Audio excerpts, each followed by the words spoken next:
Well, it was just, obviously just one game, but I thought we had active hands, and we had a saying: when you trap, to steal, and we actually trapped a few times and came away with some steals through that and deflections. So I just thought our activity level was much better. I don't know that we were great defensively, but we were certainly better than what we have been. What have you seen from Oklahoma? I know they're kind of having a rough stretch. I think 6-8, 0-3. But what do you see when you see them? Well, they're playing without their best player, or they have been. And I don't know what his status is or for our game, but certainly they miss Jordan a lot. I think they're really young, and I think they're talented, and I think they can score. They're shooting a good percentage from three, and they got multiple guys, many guys that can shoot it. Lon does a real good job of playing to what he feels like is a mismatch, and they'll try to pick on certain guys with their best offensive players. And so I think it's going to be real important that we're able to guard the ball.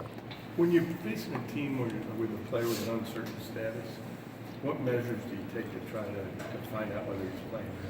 We really don't. Now, if this was a postseason game, we probably would, maybe more. But in this particular situation, I haven't talked to one person about it.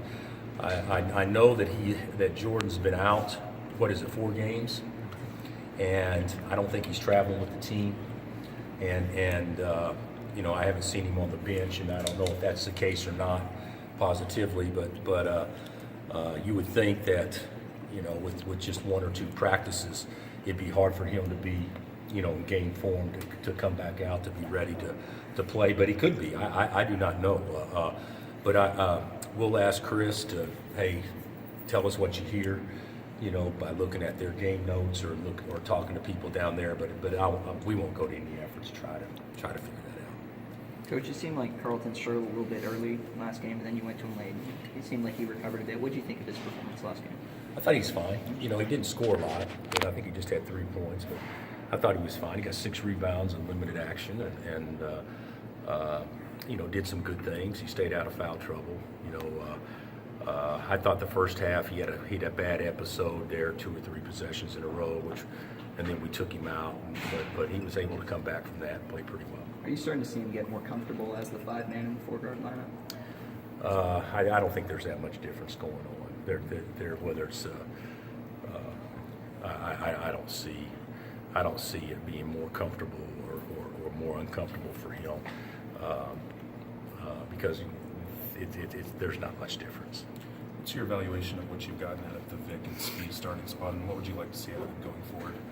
Well, we've gotten quite a bit. It's the Svi starting spot though. It was LeGerald's there for a minute, but certainly Svi's played well. But I think we've gotten quite a bit. If you were going to look up numbers, they're both shooting above 40. They're from 3, and I think if you add their points together, they're averaging close to 20, if I'm not mistaken, a game between the 2 of them, and that's as good a production as we could ever hope for offensively. Do you think Speed fouling out was just kind of a fluky thing? Yeah, I hadn't even thought about that, but yes, I went back and after watching the tape, he not saying he didn't foul, but certainly there were a couple that I think could have easily not been called. What do you think of Lucas's numbers lately? Well, he's good. He only had what did he have the other day? 6 and 8. 6. Yeah, 6 and 8 there.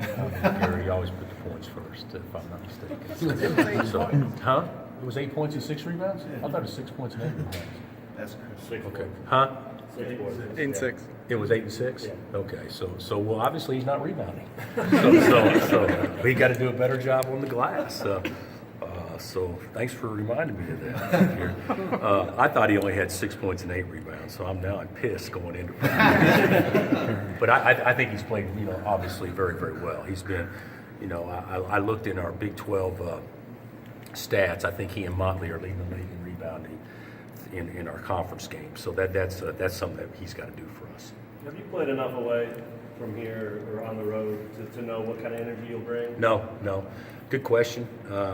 I thought our energy level at Vegas and TCU was average at best. And so no, I don't. I don't know. But I think we've had since the K-State game we've had some pretty good practices, and even though we didn't practice yesterday, so I don't know our mindset since since the Texas Tech game, but hopefully we'll have some good energy today.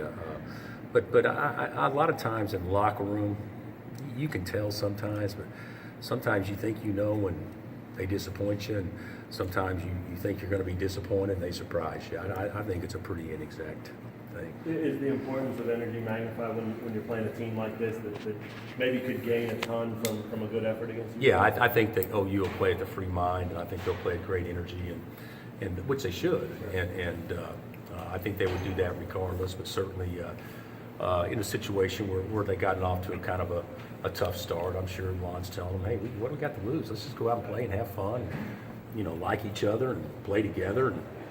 And sometimes I think, you can catch another team's really good efforts on those particular in those particular times. I know when I was at Oklahoma State, we weren't very good. We live for moments like that. So certainly, I would think that Oklahoma will give us a great effort.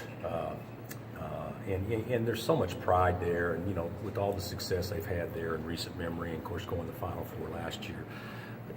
Those kids aren't happy right now, just like ours wouldn't be. I mean, they're disappointed, and they could have easily won at TCU. Probably should have won at TCU, and then they controlled the game the whole way till the end. And K-State got off to a good start, but they probably played better than K-State the last 30 minutes. So they're close. They're close to having a breakout game. Does seeing what Oklahoma's gone through a year after making the Final Four kind of make you appreciate how difficult it is to restock in this conference year after year after year, like you guys have been able to?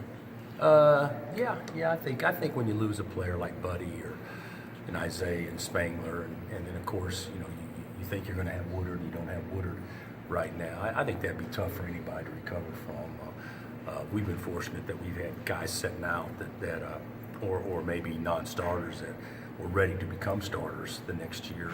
You didn't have to do it all with young kids. But certainly it's this league's tough. If you're looking for a year, maybe you could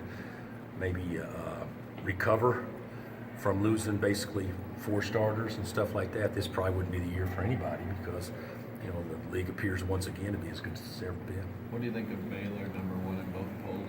They jumped us in the coaches poll too, think so. so it doesn't surprise me.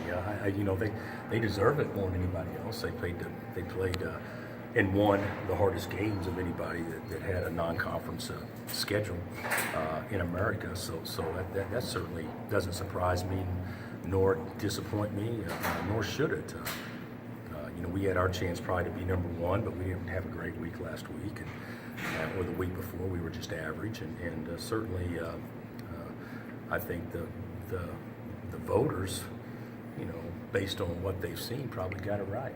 Lattin's a little bit of a different player. What challenges does he present? I think he's more offensive minded and looking to face up and shoot the ball more. And to me, he's still a defensive presence first and foremost, but he is looking to score the board. Him and Nice both are gifted guys that can both get the ball in the basket and can both block and alter. And good athletes. It's just a little bit different when you don't have those 4 security blankets around you. Thanks, Coach. All right, guys.